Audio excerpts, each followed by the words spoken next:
사랑하는 여러분, 오늘 하루도 주님의 평안이 여러분의 삶과 가정에 가득하기를 기도합니다. 우리에게 주어진 이 귀한 시간을 통해 잠시 세상의 소음에서 벗어나 영혼의 양식이 되는 지혜의 말씀에 귀 기울여 보려 합니다.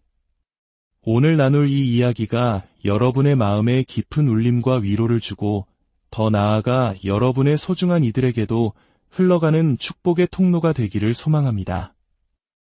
이 은혜의 말씀이 더 많은 이들에게 전해질 수 있도록 여러분의 마음이 움직이신다면 이 영상을 나누어 주십시오.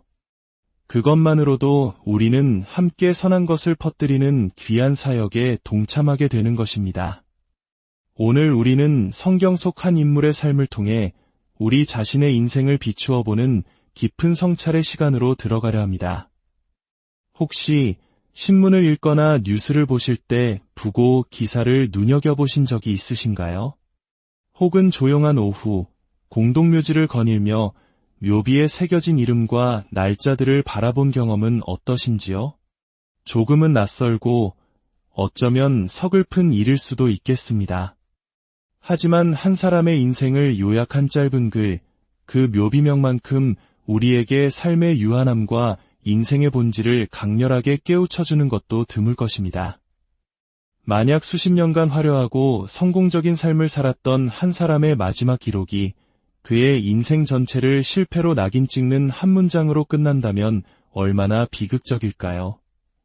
오늘 우리가 만날 유다 왕국의 왕 우시야의 묘비명은 바로 그러했습니다. 그의 무덤 옆을 지나는 사람들은 이렇게 속삭였을지도 모릅니다. 아, 저 사람은 나병 환자였지. 역대하 26장에 기록된 우시야 왕의 이야기는 권력의 연약함을 보여주는 너무나도 생생한 신뢰입니다. 그의 인생 전반부는 그야말로 눈부신 성공 신화 그 자체였습니다. 모든 유다 백성이 16살의 어린 우시야를 그의 아버지 아마사를 이어 왕으로 세웠습니다. 그는 왕이 되어 52년이라는 긴 시간 동안 예루살렘에서 통치했습니다. 성경은 그가 그의 아버지 아마사의 모든 행위대로 여호와 보시기에 정직하게 행하였다고 기록합니다. 특히 그는 하나님의 사람 스가랴가 살아있는 동안 하나님을 찾았습니다. 그리고 그가 하나님을 찾는 동안에는 하나님께서 그를 형통하게 하셨습니다. 그의 업적은 실로 대단했습니다. 그는 나가서 블레셋 사람들과 싸워 가드 성벽과 야분의 성벽, 아스돗 성벽을 허물고 그 지역에 새로운 성읍들을 건설했습니다. 하나님께서 그를 도우셔서 블레셋 사람들뿐만 아니라 아라비아 사람들, 마온 사람들까지 이기게 하셨습니다. 암몬 사람들은 우시야에게 조공을 바쳤고 그의 명성은 이집트 국경까지 퍼져나갔습니다. 그는 심히 강성해졌습니다.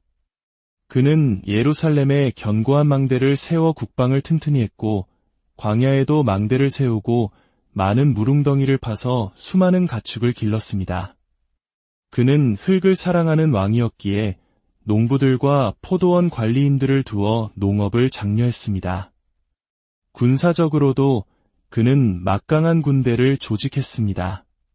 그의 지휘 아래에는 족장 2600명과 30만 7500명에 달하는 강력한 군대가 있었습니다. 우시야는 모든 군인을 위해 방패와 창, 투구와 갑옷, 활과 물매돌까지 완벽하게 준비했습니다. 심지어 예루살렘에서는 기술자들이 발명한 신무기, 즉 망대와 성곽 위에서 화살과 큰 돌을 쏘는 기계까지 만들었습니다. 그의 명성은 멀리 퍼져나갔습니다. 그가 이토록 강성해질 때까지 하나님께서 놀랍게 도우셨기 때문입니다. 여기까지 보면 우시야는 모든 것을 다 가진 왕처럼 보입니다. 젊은 나이에 왕이 되어 하나님의 도우심으로 가는 곳마다 승리하고 나라를 부강하게 만들었으며 그 명성은 온 세상에 떨쳤습니다.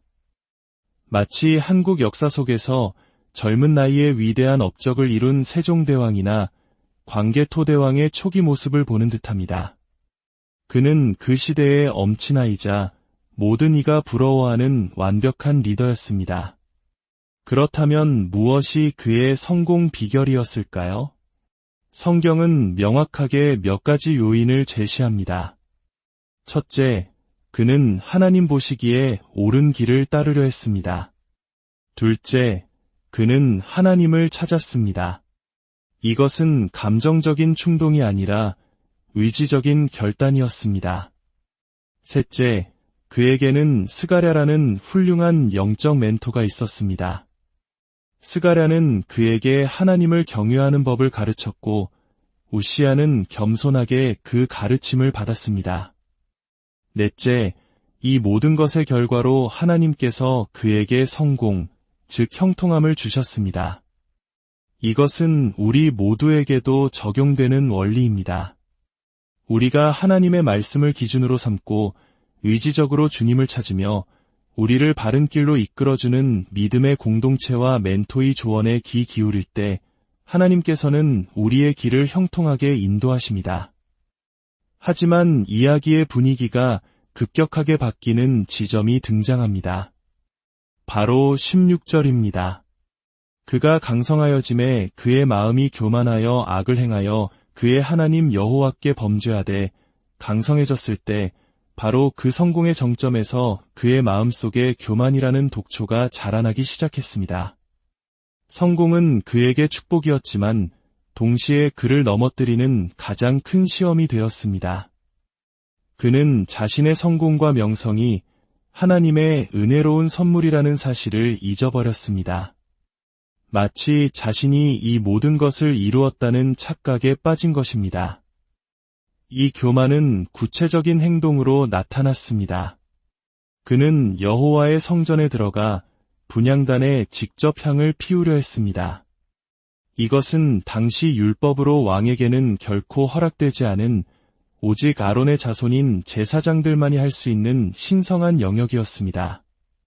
그는 정치적 권력의 정점에 서자 이제 영적인 권위까지 탐하기 시작한 것입니다.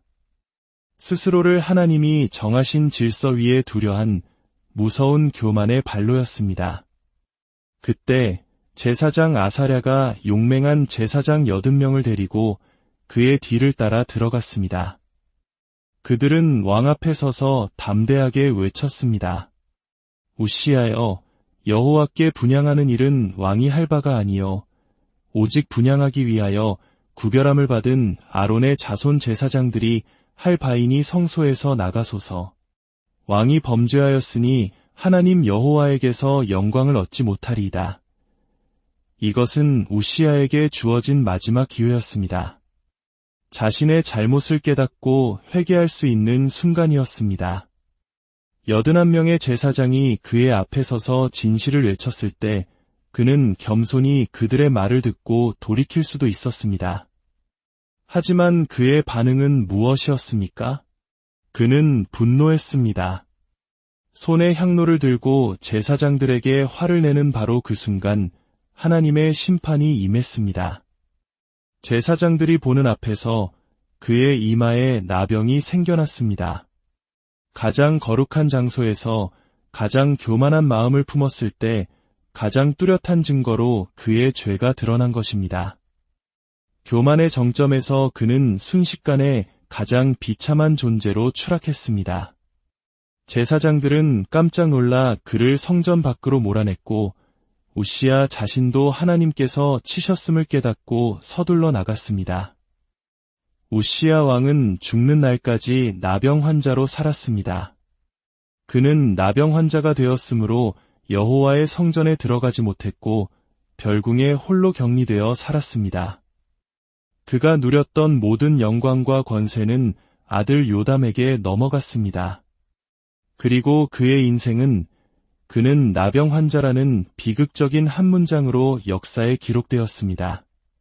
사랑하는 여러분, 이 이야기는 단순히 수천 년 전 한 왕의 이야기가 아닙니다. 이것은 오늘을 살아가는 바로 우리 자신의 이야기일 수 있습니다. 우리 안에는 우시야의 모습이 없을까요? 우리의 삶이 조금 평탄해지고 직장에서 인정받고 사업이 번창하고 사람들이 우리를 칭찬하기 시작할 때 우리 마음속에도 교만의 싹이 트지는 않습니까? 이 모든 것이 하나님의 은혜입니다라고 고백하면서도 속으로는 내가 열심히 했기 때문이지라고 생각하고 있지는 않습니까? 교만은 영혼의 암과 같습니다. 처음에는 아주 작은 생각에서 시작되지만 조용히 자라나 우리의 영혼 전체를 잠식합니다. 그리고 결국에는 우리를 하나님으로부터 그리고 사람들로부터 고립시킵니다. 우시야가 별궁에 갇혔듯이 교만은 우리를 자기 자신이라는 감옥에 가두어 버립니다. 우시야의 가장 큰 실수는 자신의 곁에 있던 스가랴를 더 이상 찾지 않은 것입니다. 성공에 취해 더 이상 쓴소리를 해줄 멘토가 필요 없다고 생각했을 때 그의 몰락은 이미 예견된 것이었습니다. 그래서 우리에게는 공동체가 필요합니다. 우리에게는 서로의 삶을 나누고 때로는 아프지만 사랑으로 권면해 줄 수 있는 믿음의 동역자들이 필요합니다.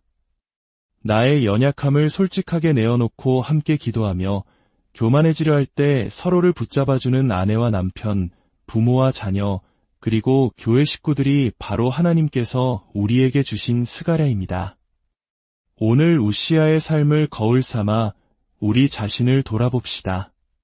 내가 지금 서 있는 이 자리가 내가 누리는 이 모든 것이 나의 힘과 지혜로 얻은 것이 아니라 전적인 하나님의 은혜임을 다시 한번 고백합시다. 성공의 순간에 더욱 겸손히 엎드려 하나님의 도우심을 구하고 실패와 약함의 순간에는 절망하지 않고 하나님의 강하심을 의지하는 지혜를 구합시다.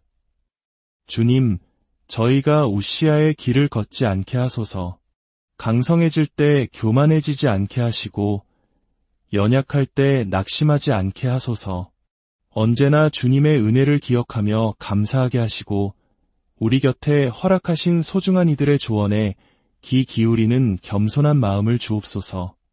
우리의 인생 마지막 날 우리의 이름 뒤에 부끄러운 꼬리표가 아니라 그는 끝까지 하나님과 동행한 사람이었다라는 영광스러운 고백이 남게 하여 주시옵소서.